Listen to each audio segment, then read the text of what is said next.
Good morning. നമ്മുടെ ഇന്നത്തെ class വളരെ ചെറിയൊരു പോർഷൻ മാത്രമേ ഇന്ന് എടുക്കുന്നുള്ളൂ. കാരണം നിങ്ങൾക്ക് നാളെ കഴിഞ്ഞാൽ എക്സാമിൻ്റെ സ്റ്റഡി ലീവാണ്. ഇനി എക്സാം കഴിഞ്ഞിട്ട് മാത്രമേ ക്ലാസ് ഉള്ളൂ. അപ്പോൾ ഇന്ന് അതുപോലെ അസൈൻമെൻറ്റ് ഇല്ല. Only one assignment only four taking attendance. That is ഒരു സിമ്പിൾ ക്വസ്റ്റ്യൻ. അതിൻ്റെ ആൻസർ ചെയ്യുന്നവർക്കൊക്കെ ഇന്ന് വൈകുന്നേരത്തിന് മുമ്പായിട്ട് ആൻസർ ചെയ്യുന്നവർക്കെല്ലാം അറ്റൻഡൻസ് കൊടുക്കും. ക്ലാസ് തുടങ്ങുന്നതിന് മുമ്പായിട്ട് കുറച്ച് കാര്യങ്ങൾ പറയാം. എക്സാമിന് നന്നായിട്ട് പഠിക്കുക. 4 ദിവസമുണ്ട് നിങ്ങൾക്ക്. Friday, Saturday, Sunday and Monday 2 എക്സാമാണ് ബാക്കിയുള്ളത്. നന്നായിട്ട് പഠിക്കുക. പിന്നെ വേറെ കാര്യം പറയാനുള്ളത്, വളരെ ഇമ്പോർട്ടൻ്റ് ആയിട്ടുള്ള കാര്യം, നിങ്ങൾ കഴിഞ്ഞ വർഷത്തെ നിങ്ങളുടെ സീനിയേഴ്സിൻ്റെ റിസൾട്ട് കഴിഞ്ഞ ദിവസം വന്നു. ഇന്നലെയാണ് വന്നത്.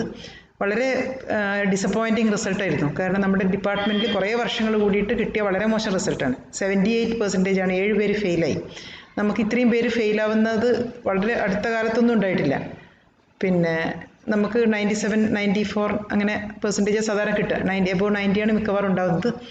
ഇത്രയും മോശം റിസൾട്ട് കണ്ണൂർ യൂണിവേഴ്സിറ്റിയിൽ തന്നെ വളരെ ടോപ്പിൽ നിൽക്കുന്ന കോളേജായിട്ടുള്ള നമ്മുടെ സസ്യ കോളേജിലെ ഫിസിക്സ് ഡിപ്പാർട്ട്മെൻറ്റ് ഈ വർഷം കണ്ണൂർ യൂണിവേഴ്സിറ്റി മറ്റു കോളേജുകളെ അപേക്ഷിച്ച് വളരെ പിറകിലാണ്. റിസൾട്ട് മോശമായത് ഇത്രയും കുട്ടികളുടെ ഫെയിലിയർ കൊണ്ട്. അതുപോലെ റാങ്ക് ഇല്ല, നമുക്ക് above 95 ആയിരിക്കും ഇല്ല. അങ്ങനെ മൊത്തത്തിൽ വളരെ റിസൾട്ട് മോശമാണ്. above 95% കണ്ണൂർ യൂണിവേഴ്സിറ്റിയിൽ ഒരു 6 7 മറ്റു കുട്ടികൾക്കുണ്ട്, 7 8 കുട്ടികൾക്കുണ്ട്. എന്നിട്ട് നമുക്ക് ആർക്കും തന്നെ ഇല്ല. നമ്മുടെ ടോപ്പ് 93.8% മാത്രമേ ഉള്ളൂ.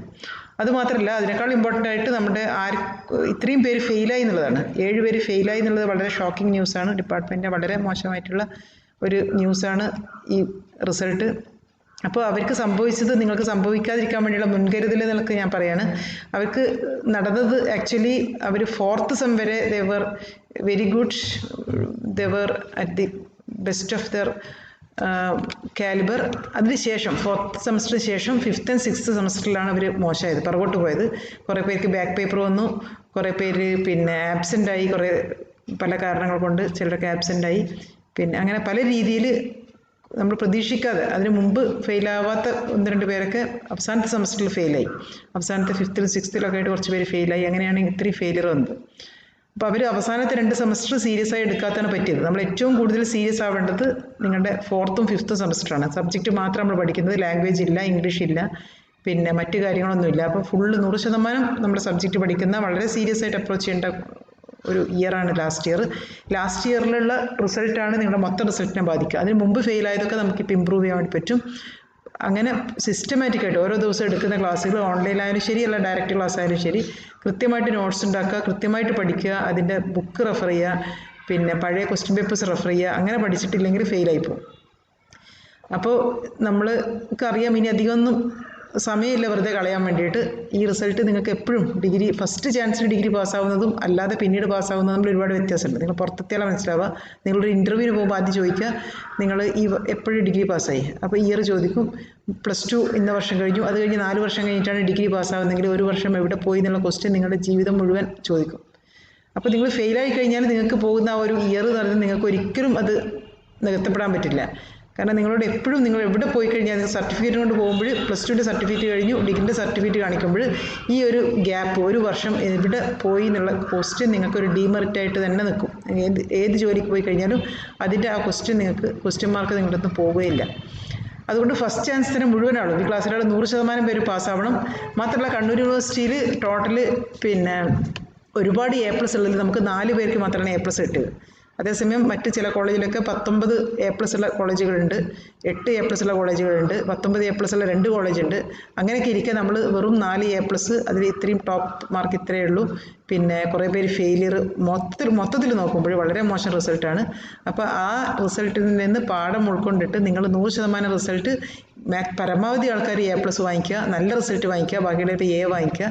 അങ്ങനെ ഡിപ്പാർട്ട്മെൻറ്റിന് വളരെ അഭിമാനം ഉണ്ടാക്കുന്ന രീതിയിൽ ഉള്ള ബാച്ചായിട്ട് മാറണം എന്ന് ഞാൻ റിക്വസ്റ്റ് ചെയ്യാണ്. ഫുള്ളായിട്ട് ക്ലാസ് വേറൊന്നും പാസ്സാവാൻ വേണ്ടി അല്ലെങ്കിൽ നല്ല മാർക്ക് വാങ്ങാൻ വേണ്ടി വേറൊന്നും കാര്യങ്ങൾ ചെയ്യേണ്ട ആവശ്യമില്ല. നിങ്ങൾക്ക് ക്ലാസ്സുകൾ കൃത്യമായിട്ട് എല്ലാ ക്ലാസ്സും നിങ്ങൾക്ക് തരുന്നുണ്ട്. അത് സിസ്റ്റമാറ്റിക്കായിട്ട് പഠിക്കുക മാത്രമേ വേണ്ടൂ. റിപ്പീറ്റ് ചെയ്ത് പഠിക്കുക, എഴുതി പഠിക്കുക, കുറേ പേപ്പർ വാങ്ങിയിട്ട് എഴുതി പഠിച്ചാൽ മാത്രമേ നിങ്ങൾക്ക് ഫിസിക്സ് ഓർമ്മയിൽ നിൽക്കുള്ളൂ. ഓരോ ദിവസം എടുക്കുന്നത് അന്നന്ന് തന്നെ എഴുതി നോട്ട് ഉണ്ടാക്കുക, അത് രാത്രി പഠിക്കുക. അതിനുശേഷം ആഴ്ചയിൽ ഒരു ദിവസം ശനിയും ഞായറും ഈ ആഴ്ച എടുത്ത മുഴുവൻ കാര്യങ്ങൾ ഒന്നുകൂടി റിവൈസ് ചെയ്യുക. ഇങ്ങനെ പഠിച്ചു കഴിഞ്ഞാൽ നിങ്ങൾക്ക് ഒരു സബ്ജക്റ്റും മോശമായിട്ടുണ്ടാവില്ല. 100% മാക്സിമം മാർക്ക് നിങ്ങൾക്ക് കിട്ടും. അപ്പോൾ ഈ വരുന്ന എക്സാമിന് ഇതേപോലെ 4 ദിവസം ഫുള്ളായിട്ട് പഠിക്കുക, ഒരു സെക്കൻഡ് പോലും കളയാതെ പഠിക്കുക. അതിന് നിങ്ങൾക്ക് മുമ്പ് പോയിട്ടുള്ള ബാക്ക് പേപ്പറുകളൊക്കെ എഴുതിയെടുക്കുക. ഇനിയുള്ള സബ്ജക്റ്റുകൾ വളരെ കൃത്യമായിട്ട് പഠിക്കുക. നല്ല റിസൾട്ട് വാങ്ങിച്ചു തരിക. ഡിപ്പാർട്ട്മെൻറ്റിന് അഭിമാനം ഉണ്ടാക്കുന്ന ഒരു ബാച്ചാക്കിയിട്ട് മാറുക. Thank you. Wish you all the best. ഞാൻ ഇന്നത്തെ നമ്മുടെ ടോപ്പിക്കിലേക്ക് കിടക്കുകയാണ്. കഴിഞ്ഞ ദിവസം എടുത്തതിൻ്റെ ബാക്കി ആണ് നമ്മൾ ഇന്ന് എടുക്കാൻ പോകുന്നത്. In the last class we have discussed Rutherford's atom model based on the alpha particle scattering experiment, and according to that experiment, an atom consists of a positively charged center called nucleus, and all the positive charges and the complete mass of the atom is concentrated at the nucleus, and the electrons are situated around the nucleus randomly. And based on this Rutherford's scattering experiment, alpha particle scattering experiment, we can determine or we can estimate the size of the nucleus. That is, consider an alpha particle moving towards the atom. A slow alpha particle will get reflected away by the positive charge here, as the alpha particle is positively charged. Another alpha particle with a larger kinetic energy moves somewhat closer to the nucleus, and the alpha particle with the maximum kinetic energy move maximum, that is up to the surface, and completely reflected back with 180 degree. Therefore, the alpha particle with the maximum kinetic energy reaches the surface of the nucleus, and then the distance between the alpha particle and the center of the nucleus is equal to radius of the nucleus. This radius of the nucleus is the distance of closest approach of the alpha particle. Now, based on that, we can derive an equation for radius of the nucleus. That is, the alpha particle with the maximum kinetic energy is equal to the potential energy between alpha particle and the positively charged nucleus. That is equal to, according to our classical theory of electrostatic attraction, it is equal to 1 by 4 pi epsilon 0 q1 q2 divided by r. That is, here it is equal to 1 by 4 pi epsilon 0 q1 is the charge of alpha particle, q2 is the charge of nucleus. That is, alpha particle possesses a charge Ze, and alpha particle possesses a charge 2e, and the nucleus possesses a charge Ze. Therefore, 2e into Ze, 2Ze square divided by distance of closest approach r. This is the equation, and from this equation, r is equal to, cross multiplying, r is equal to 1 by 4 pi epsilon 0 2Z square divided by kinetic energy of the alpha particle. And we get an equation for r. R is the radius of the nucleus we have taken, and if Z is the atomic number of the target particle, target material, then we get r is equal to, substituting all these values, we get r is equal to this much from this equation. We can substitute the value of Z. In the gold foil experiment, gold is the target material, therefore we can substitute the value of atomic number of Z for gold here. All the other terms we know. E is the charge of electron, epsilon 0 is the permittivity, kinetic energy, maximum kinetic energy of alpha particle is a non-value for us. Therefore, we can calculate the distance of closest approach, or we can calculate the radius of the nucleus. Substituting all these values, we get radius is equal to 3.8 into 10 raised to minus 6 times Zm. For gold, Z is equal to 79. Therefore, radius of the nucleus, gold nucleus, is equal to 3 into 10 raised to minus 14 meter. And we know size of atom is of the order of 10 raised to minus 4 meter, and therefore size of nucleus is very, very small compared to that of the atom. This comparison is close to the actual value, therefore this observation is correct, and we can use this derivation or use this model as a correct model for the atom.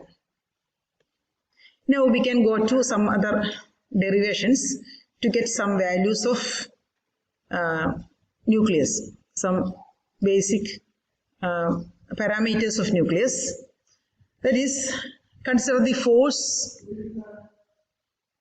between an electron and a proton in the case of hydrogen atom. We are considering the hydrogen atom. In the case of hydrogen atom, there is one proton in the nucleus and one electron in the outer shell revolving around the nucleus. Therefore, force between these two, force of attraction, is equal to 1 by 4 pi epsilon 0 E square divided by R square.